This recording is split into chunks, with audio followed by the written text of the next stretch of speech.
Hello, and welcome to Ctruth Update 36. Today is February 1st, 2021. In this video, I'll be talking about everything I did on the website and some other stuff outside of the website from January 2021, so just last month. I updated the homepage to the website, so now there are ads on it, but there's less images, so the load time is a little bit quicker. I added a search bar right here, so if you want to search the website for anything specific, you can do that from the homepage now. But if you want to explore the archives, the month-by-month publications, you have to go to any other page aside from the homepage. So I am going to be talking about January 2021. Now, for Christmas last year, I got a number of books, 10 to be precise are in my possession, and one is still on the way, on timekeeping and calendars. And so all throughout January, I had quite a core focus on timekeeping and calendars.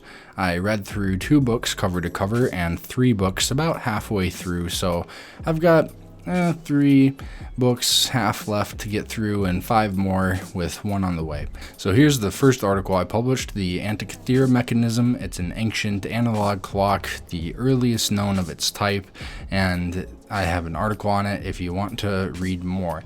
So I'm going to just quick skim through all of these. I think you are going to be more than capable of finding them yourself if you want to learn more. I'm going to give just a brief overview of what they are. Also, this video is public right now, premiering, but it will be private for patrons only as soon as it's done premiering.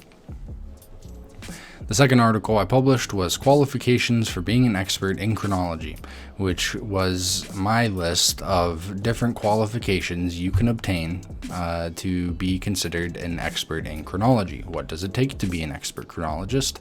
Find out in this article. I wrote an article on how to start studying history. So this is a beginner's introduction on how I think you can best study history and which paths of research you can take to start becoming a well-read individual on whatever topic you want, historically speaking. Then I published a biography on Andrew Ellicott Douglas, who is the founder of dendrochronology. Then I published an article on Andrew Ellicott Douglas, who is the father of dendrochronology. I really enjoyed looking into his life, and so I would appreciate it if you checked that article out because he is quite an interesting individual. I published another article containing just his works because he has quite a number of works. And then I published an article on clocks, which basically just goes over the different types of clocks. It's a work in progress, and so I'll be adding a lot of more information to it throughout this year. Same for the sundials. It's basically just a list of the different type of sundials, and I'll be adding to that throughout the year too. This article on Anno Domini is going to be my main article that talks about Anno Domini dating, which was established by Dionysius Exiguus in the 6th century CE.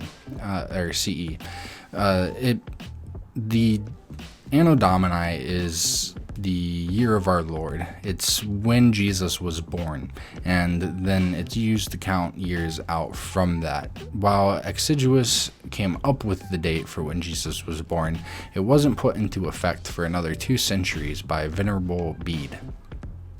Here I have an article on the history of timekeeping. It's a short, concise timeline of the developments in human timekeeping and how people have kept time in the past and what different methods did they use. Then I published an article on the 7 liberal arts. I've been a advocate for using the trivium, which is logic, rhetoric, and grammar, and I wanted to get a greater comprehension as to where these came from, when did they get instated, and what has been their use since. And so I have an article here on all that. Here is a review I wrote on time, a review on a book by Ken Monshine. The first book I read this year was published just last year, so I figured it would be a good one to start with because I had never heard of it and I wanted to read something that had just been published. I think it was published towards the end of last year too, so it was a good read. I liked Ken's his style of writing. I thought he made these very complex topics, he made them concise and easy to understand, and while there's still so much to learn about it, it was a good introductory type book for that. And yeah, so I'm excited to see what else this guy publishes. Then I had a couple articles on calendars. So this article is on the Roman calendar. This article appears on the Jewish calendar, and then the Chinese calendar. Those are all on the different calendars of the world. There's quite a few of them. I glossed over this. I wanted to mention I have an article up now on how to become a Ctruth volunteer. If you want to volunteer your time to help me out with Ctruth, you can, and I have different ideas on how you can help here in this article. So check that out if you're not familiar with how to volunteer yet. Let's skip past these. I got one for the Islamic calendar. Then I went and did this thing on Etym sources. So I've been using Etym. It's a website for etymology, and I've found it extremely helpful throughout the years. And this article here is just sort of a reorganization of their sources.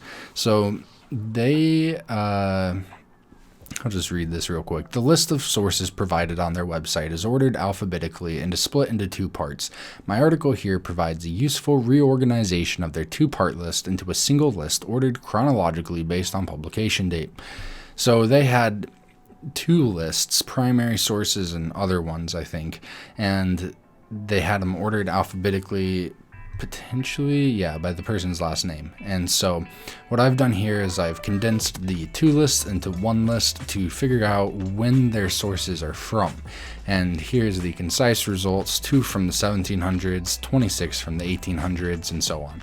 So the earliest one they had was 1755, Samuel Johnson's A Dictionary of the English Language. Now, I'm interested in where these etymological dictionaries come from. When did that become a thing? And so the next article that I published, excluding all the names in this one, I was on etymological dictionaries. The earliest one that I have on here so far is 1721. And so it looks like in the 1700s is when people started to take more of an interest in etymology. And this is very basic. Like, I have not spent much time looking into this. There could be more information out there, but it doesn't look like many people have really looked into the history of etymology and the discipline. And so I'm making small moves on that as sort of a side interest for my interest in chronology. But etymology is interesting because it's the origin of words and the changing definitions throughout history. And that can be important for understanding historical perspective, for having a strong historical perspective of what happened in the past. Here I have an article on, I got Photoshop this month. I still have 2 weeks left on it, but on the first 2 days I made a number of images kind of like this one, and it's just art that I made myself, and I'm thinking about possibly putting it up on posters to sell at the Ctruth store, but I don't know yet. Maybe I'm going to wait until I increase my Photoshop skills further. So got that up if you want to check out my art. Here I published an article on ontology. I think it would have been beneficial to get this up sooner, but I got it up now, and so that's really what counts. It's all about ontology, which is the study of being, or the study of what is, and what is not. So that's ontology. I'm going to keep on working on that throughout my entire life on Ctruth and with my studies. Here I published a news article, 8,333 ancient Mayan archaeological artifacts in Yucatan, Mexico, discovered during train construction project, which the title is very self-explanatory. Tons of artifacts were discovered during the construction of the Mayan train. So if you want to learn more about that, check that article out. Here I got a really short article on the history of printing. The printing press has revolutionized the spread of information, and so I needed to start getting my notes down on the history of printing and when all that came about.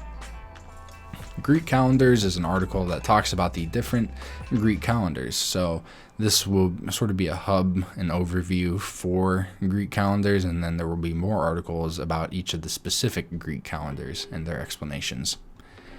Here I got an article on the Hebrew calendar. Again, like I said, January, I was studying a ton into time, a lot into calendars, and so I have a ton of articles on that from this month. Here is a summary that I did of my study into the fathers of history. I realized that my original study hadn't really been summarized very well, and so this article is basically a narrative of the results of that original study. The original study is linked in this, so if you check it out, you can see the original results, but this concisely reports what I found. I published a biography on Elias Joseph Bickerman, who was a secular Russian Jew. He was Russian and Jewish by ethnicity and nationality, but I think religiously he was secular, so he wasn't actually religious. So I need to update that to make it a bit more clear. So if you want to learn more about Bickerman, he is a massive name in the study of chronology, lesser so, but still really important for the study of history. Really just an all-around, he seems to be an interesting character. Check that out if you want to learn more about him. I got that up. And then the final article that I published was Critical Discovery 60 plus early medieval graves found beneath Cambridge University buildings, and this is supposedly one of the most exciting finds of Anglo-Saxon archaeology since the 19th century. It was found under student housing, I think is what the story is, and they tore down the old buildings to put up new buildings, and they found all these graves under the old buildings, and so these students had literally been living on the remains of their ancestors, which is kind of creepy if you think about it. Very, very weird. All right, so we're on YouTube now. I had a video published with Crow 777 about a week ago. It looks like we got January 23rd is when it came out. If you haven't seen this, check it out. I had fun talking to them, and I hope to be back soon. So here we are on Ctruth. I published a video last month on January 14th on A.E. Douglas, the guy I had mentioned earlier in this video. It's the first one that I'm aware of, the first video on YouTube that I'm aware of that talks about the life of Andrew Ellicott Douglas, the founder of dendrochronology.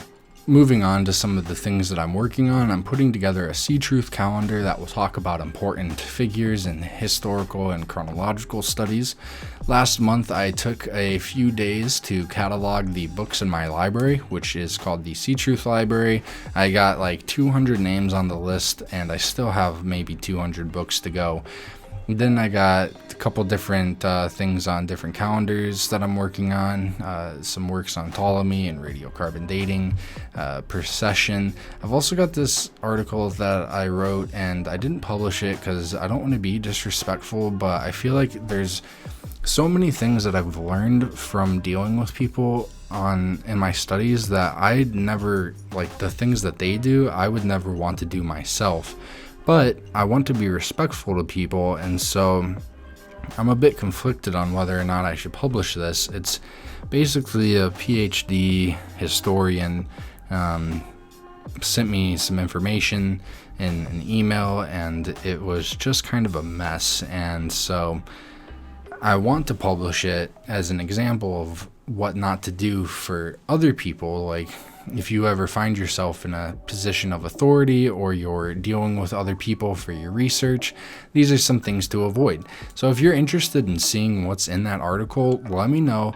Maybe I'll publish it if there's enough demand for it, but otherwise I'm gonna keep it on the back burner here as just a reminder of what I do not want to do myself when interacting with people. So that basically summarizes all of January and some of the stuff that I'm looking forward to doing. I'm gonna keep reading through these books, pulling information out of them, learning more about calendars and timekeeping, and I'm hoping to be done with that by the end of March. And so February, March, I got 2 more months to get through these books, and then I'm planning on doing a deep dive back into deception and historical the ways that people have been deceived and the ways that people have deceived others.